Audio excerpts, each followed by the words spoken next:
mu gihe yari mu kuva kuri iyi si ngo asubire kwa se wiwe, Yezu yabariye abigishwa biwe ati, uko data yankunze niko naje nyene nabakunze, nimugume mu rukundo rwanje.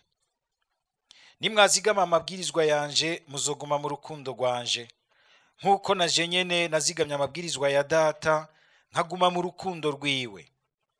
Ndababwiye ivyo kugira ngo akanyamuneza kanje kabe muri mwebwe bwite, maze akanyamuneza kanyu kuzure. Ngiri ibwirizwa ryanje, nimukundane nk'uko nabakunze. Ntawe ushobora kurusha urukundo uwiguza bagenzi biwe. Muzoba bagenzi banje mukoze ico mbategetse. Sinkibise abasuku, kuko umusuku atamenya ico shebuja akora. Ndabise abagenzi banje, kuko ivyo nabwiwe na data vyose nabibamenyesheje. Simwe mwantoye, yamara nije nabatoye, nabashinze kugenda ngo mwame icamwa, kandi icamwa gihoraho, kugira ngo data abahe ico muzo musaba cose kw'izina ryanje. Ico mbategetse nuko mwokundana. Dushimagize iyi nkuru nziza ya Kristo. Tuzirikane aya majambo y'Imana tugaruka ku vyumviro bibiri bikuru bikomeye yagarutseko. Ubwa mbere, umuntu akorera Imana neza ninde? Umuntu akorera Imana neza ninde? Ubwa kabiri, mbega twotora gute abantu bakorera neza Imana, bagakorera bene wabo neza? Turuvuze yuko kuri uyu munsi mukuru w'uyu mutumwa Matiyase, ingene amajambo tugarukanye kukungene yatowe no kukungene Yezu wenyene, mukungene yagiye araba mu bandi batumwa hafi ya Yezu, ingene Yezu yategekanije yuko uyo azoba koko muba mukorera. Kuri iki cyumviro ca mbere dufatiye kuri no nkuru nziza, turumvise ikintu Yezu ababwiye gikomeye cyane, ati ubu sinkibise abasuku, ndabise abagenzi. Ariko ugiye kuraba mukungene tubaho, nugira nti tugomba gukorera Imana, tugakoreranira hagati yacu, hari ingero zitatu zikomeye cyane. Iki gihe ca Yezu bavuga cyane cyane abasuku. Mugabo burya abasuku no kuvuga s'abantu banaronka n'impembo, n'abantu bakoreshwa nk'ibikoresho gusa, abo bita ba esclave. Mugabo vyarashika ugasanga ushebuja w'umu esclave agiye aramwumvamwo umuntu mbere amwegereye cyane, akaza aramuduza, akamugira n'umuntu w'umwizigirwa wiwe, mbere akazonamugabira, akazomurekura, akamugira uwidegemvya. Ariko uyu munsi hagati y'umusuku n'umugenzi hariho ikindi, hari ico twita umukozi, two kwita umucangero, two kwita ukorera umushahara. Umusuku, umukozi. Ariko Yezu akagira ati, aho hantu hose harengane muba bagenzi banje. Tugire Kristo. Ico kintu mwacumvise. None umuntu aba umugenzi gute wa Yezu? Amajambo y'Imana yonyene yabiduhaye. Yezu akagira ati, banza mube mu rukundo rwanje, muzigama amabwirizwa yanje mu rukundo. Tugire Kristo. Hariho abantu ubona umenga naho turaba Kristo tuzigama amabwirizwa y'Imana nk'abantu bayidogera, iyo abatarahari na jewe nkamera nk'abari nk'ubu yaramaze kunjamwa canyagiriza, ukumva umenga uyakurikiza ugonanwa contre toi, uyakurikiza avec résignation, ntuyakurikiza uyumvamwo urukundo rw'Imana, ntuyakurikira uyumvamwo ubugenzi bw'Imana. Uko ajya amabwirizwa kuyakurikiza mu rukundo, akugira umugenzi abushitse wa Yezu. Nivyo hari gihumva umenga kuyakurikiza arashobora kugukwegera uruhamo, amageragezwa, canke mbere ukumva yuko ari intambara muri wewe. Mugabo ikintu cyose naho kiba kikuremera, igihe ugishizemo urukundo ukagira uti kubera nkunda naka, uretse ko kica kiremurukwa, kica kigira insiguro nshasha muri wewe, kandi uca wumva umenga ugikora nk'iki wawe, ugikora nk'iki wawe. Nivyo haragera igihe umuntu n'umuntu ugasanga umenga yaremerewe ariko kugaruka ku majambo y'Imana, umukunzi w'Imana ntakoresha ubwa mbere n'ivyo akura mu gikorwa canke ibikorwa gwije, abikura ubwa mbere mu ngingo, mu mutima asangiye n'uwo bari kumwe Yezu. Ico gituma igikorwa ca mbere si ivyo dukora tugatereka ngaho hama tukaronka impembo ya n'uwo mutima, nuko kuntu uhagaze muri ico gikorwa. Tugire Kristo, kuko burya ntimwibaze yuko n'ubugira neza busa bwose. Hari ubugira neza bw'umuntu ashaka ko baca bamushira kuri profile ku ma statut, ubugira neza bw'umuntu ariko abikoramwo aronderamwo iyindi nyungu inyegeje, ku buryo bw'uko ushobora gusanga umugira neza umenga araryohewe gufata aga selfie ko umuntu yagiye kugaburira, agaca amubwira ati reka twifotoze babone ko ngaburira abantu, akaduza imaje yiwe, akaduza ugutangarirwa kwiwe, abidugirije dogira nti ku bukene, ku bunyakamwe, ku bubabare bw'uwundi. Aho umukristo wewe abigiragira azi neza ati nibwo buryo by'ukuri bwo kugaragaza ko nkunda Yesu. Akanabigira igihe atakamera ihari, igihe atakindi kintu cyose gihari, kuko agira ati hari uwundi turi kumwe ndiko ndabikorera. Kandi ku buryo bw'uko naho wogira uti urakoze canke ntubivuge, ataco bimugira, ahubwo agigwa n'uwo mutima uri kuramukoresha nica ariko arakora agisangiye n'uwagikorera. Hariho n'akaryo keza kugira ngo turabe koko nivyo hariho n'ibikorwa dukora mu butungane, mu kungene twaronse akazi k'igihugu ka Radio Maria, ko muri Ekonoma Generale, ko muri CDJP, ko muri hehe kahana hariya hose, uca umukate utahana muhira ugatunga umuryango wawe. Mugabo ivyo vyose, ejo bundi Musenyeri nyakwigendera Courtine akagira ati justice yonyene y'ivyo ntegerezwa kuguha n'ivyo utegerezwa kunkorera ntishobora kuryosha ngo ishitse ku rugero rukomeye ubuzima bw'abantu. Yamikenera l'amour y'Imana, urukundo rw'Imana.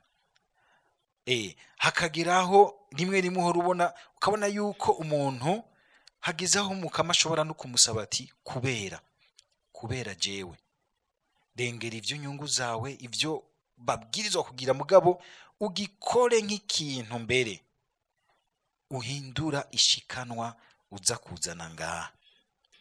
Tugire Kristo. Ni hamwe nyene umukama ataho yigera gayira abana biwe, erega bijya tuza ngo tuje guhereza umukama twarose umushahara, inyungu yawe amaze kuyironka, ariko bijya utaronkera umushahara ukabigira kubw'urukundo rw'Imana, bijya birafise ico bivuze gose gusumbya none ko umushahara wawe uronse tahanuye konoza kwirya. Ni hamwe yaza cagira ati irega muri abasuku basanzwe nturimbura kimazi, kimbura kimazi ni itakoze nico yategerezwa gukora. Muguru umusuka asanzwe ni igiki wakoze gihanitse kidasanzwe, ni wakoze ico warongeye umushahara, ahubwo mbere ugasanga n'imishahara turonka arigiye nk'ububeshi n'ubusuma. Wagiye mu biro uja kwirabira amafilme, rimwe rimwe mbere ukugura ibintu vya pornography kuko hariho internet, umwanya wose bari gutambutsa igikorwa wawumariye muri ivyo. Ku mushahara gatondo uti nyandikira, kandi muce mwandikira au moins 3% muri cotation. Aha Yezu yoza gasuzuma imishahara yacu, ntihabuze imwe yogira ati wewe warivye, wewe warabeshe. Ugasanga n'ibintu vy'akazi vyose usanga tubikoresha izizi nyungu zacu. ibitoro n'imiduga by'akazi bigenda kubaka ibintu by'iwawe hariya, kandi hageze ku kwezi ukaza gutonda mu bandi ugasanga uriko uraterana imigero uti baba umushahara wawe waramaze kuwiha, waramaze kuja gukoresha ibintu by'abandi. Ibyo bintu dora tubizirikana. Aho no kuvuga yuko ubukiri ku rugero gusa rw'umukozi, nturaduga ahantu Yezu agize ati bumugenzi wanje, umuntu akoreshwa n'urukundo rw'Imana rumuduza rukamushikana ku rundi rugero rwo kumva yuko kumwe para bivuga ati ivyo muvuga, ivyo mukora byose, ivyo mubango byose ngo mubibe mu bwa mbere kw'izina ry'Umukama.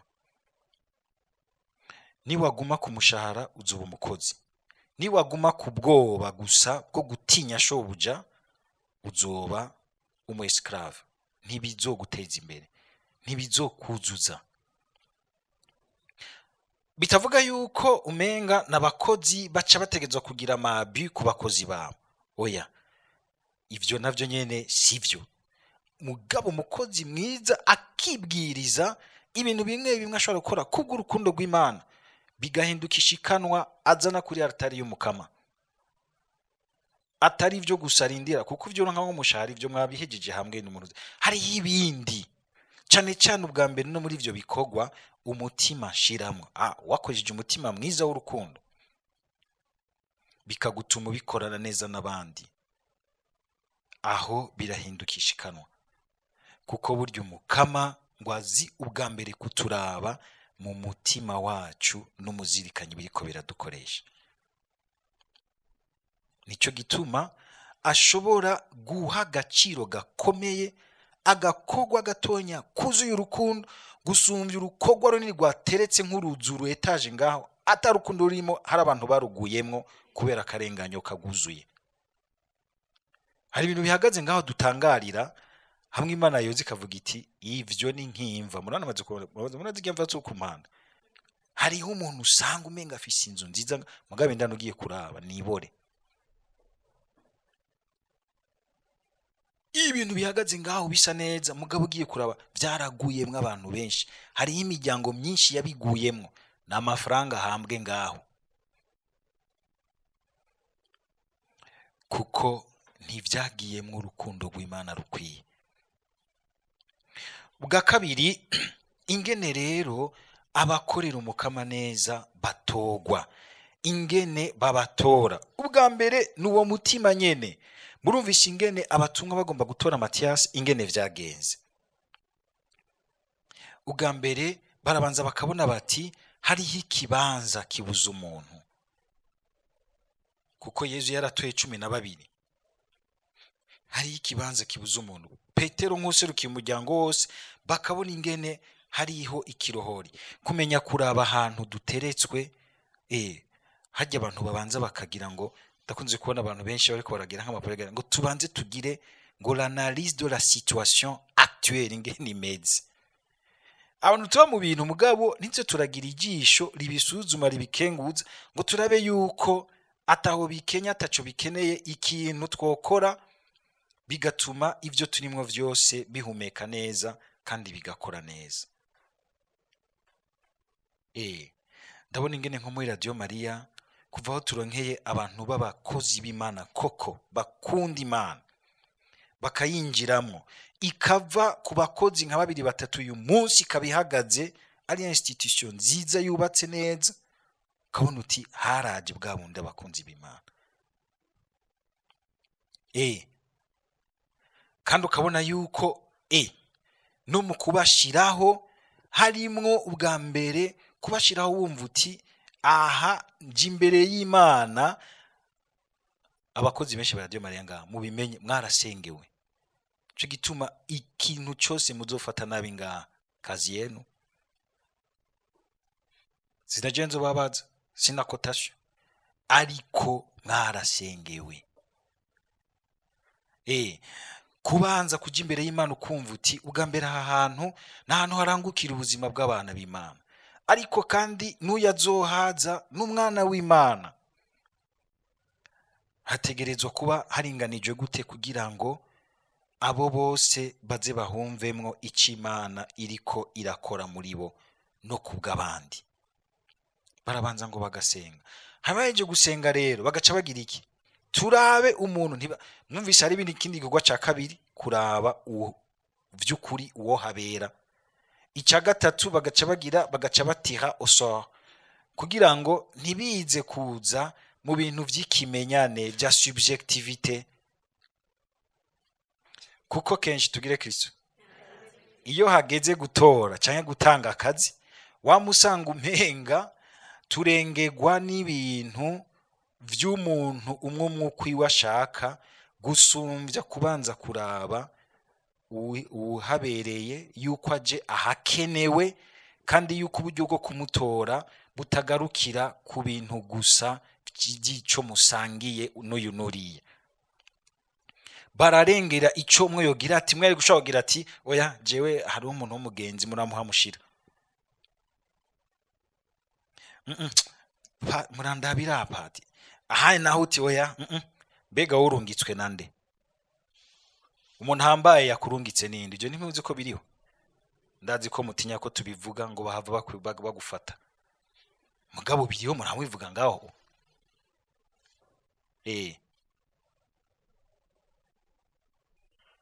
Iyo turiko turavuga ko twashize Imana imbere bivuga iki? Mu marokritema yacu mu guplasa abantu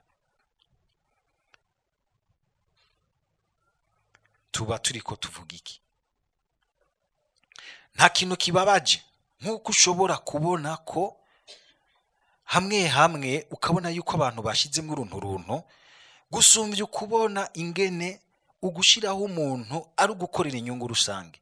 Inyungu rusange ikazirapfa uko kubera yuko dushira naho turavye ibyo twita amafinite gusumvya ibintu vy'ukuri vy'uko uwo muntu aho hantu harakenewe umuntu, kandi hagiye ukenewe nyene abifitiye ubushobozi n'umutima wavyo. Si ubushobozi gusa n'umutima wavyo, ugambere mbere umutima wavyo n'ubushobozi, umutima wavyo n'ubuhinga. Ni hamwe muze muraba ahantu hose hakomakomeye bagomba kuzana umuntu wingira akamaro, uretse ko barabo ubuhinga murambona ababenevole bacu igihe bagiye gusaba nk'akazi kandi barantelefone ngo mbe pati ngo uyu muntu uramuzi? Ntego ndamuzi yaraciye hano ku radio, ngo none ngo ntacu tubwiye ngo we turakwizigiye gutatubeshura umuntu w'Imana. Hari abo bimbangukira ngaca mvuga nti yo muraguye kwa ahubwo muhe ningoga mwaramutebeje, nabandi ngira nti mbo muraza tubivugane.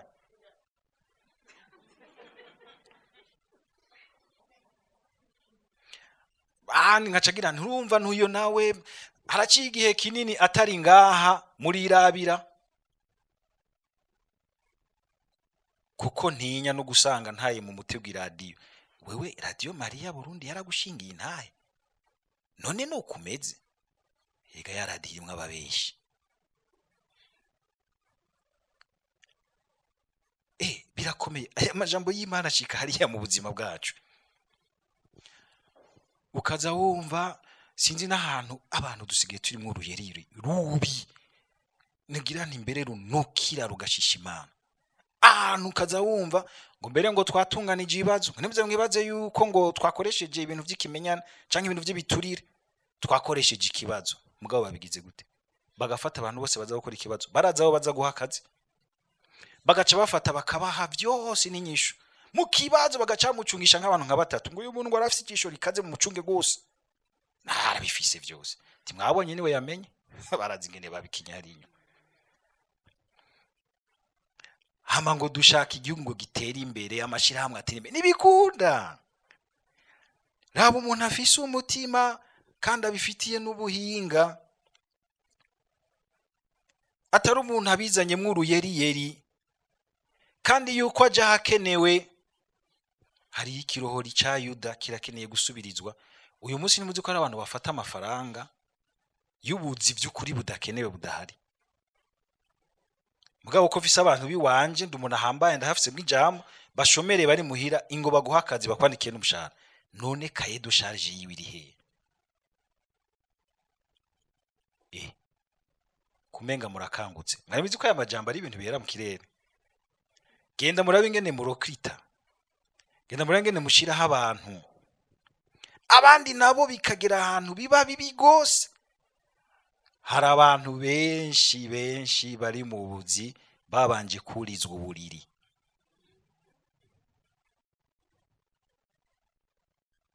None nkaho uzobikora gute nk'umukunzi wa Yesu? Kandi uyo muntu aguhaye akaza kuri uburiri azokwama bukuriza, kuko azokwama kumene asakubwira ati utemeye n'ubu ndagutahanze. Hari ibintu tugira ukamenga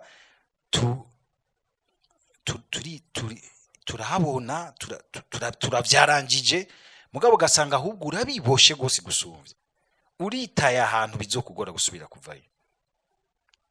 Ahandi naho ngo ugiye kudepoza burabanduze ngo duhurira ahantu ngo muri restaurant ngo tubivugane. Ivy'akazi bivuganirwa ku kazi, kwereka mwenda kujara muri restaurant kugira ngo uzubanze utange imishahara ibiri yawe ya mbere. Ivyo vyose turamenya ko Imana ibibona. Mwibaza yuko igihugu cacu kidatera imbere guma kizingamye kubera iki? Ivyo vyose bikwega imitima mibi ibuza yuko igihugu gihaguruka kigatera intambwe. Iyo kidakira imbere handi ngoma gisubira inyuma nk'iseko, iseko nisubira inyuma, gasubira inyuma nk'ibirenge.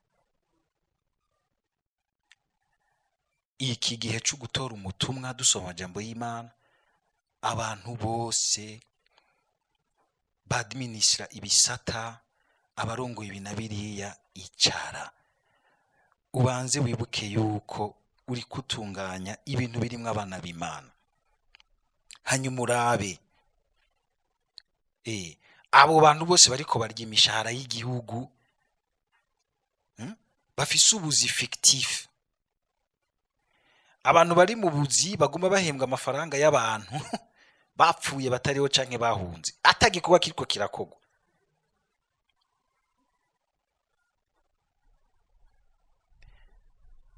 Iryo ni jambo ry'Imana. Jambo y'Imana arakaze. Ejo ni patiri ariko aratwigisha akagira ati kwangemeye gushira Imana imbere mwaritaye mu mutego, mutegezwa kubikora nk'abantu b'Imana. Dusamukama kugira ngo iri jambo ridushike riduhindure cyane cyane igihe tugeze gushiraho abantu bakore, kuko aho wateretse n'ukumva uti gukorera inazwa ry'Imana no gukorera inyungu ya bose.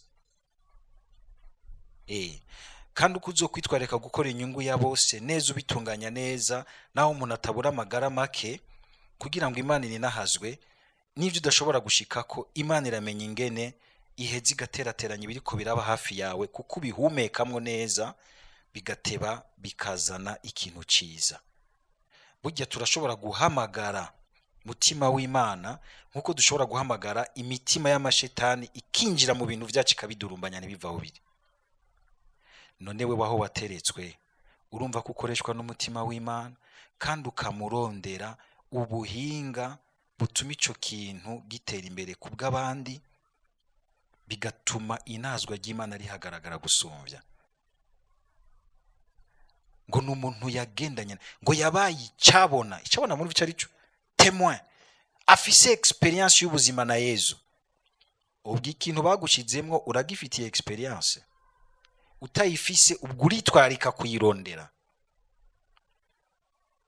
ukaba umutemwe wacu, kuko uri muri cyo naco kikakubamo kagerageza kukibamwo.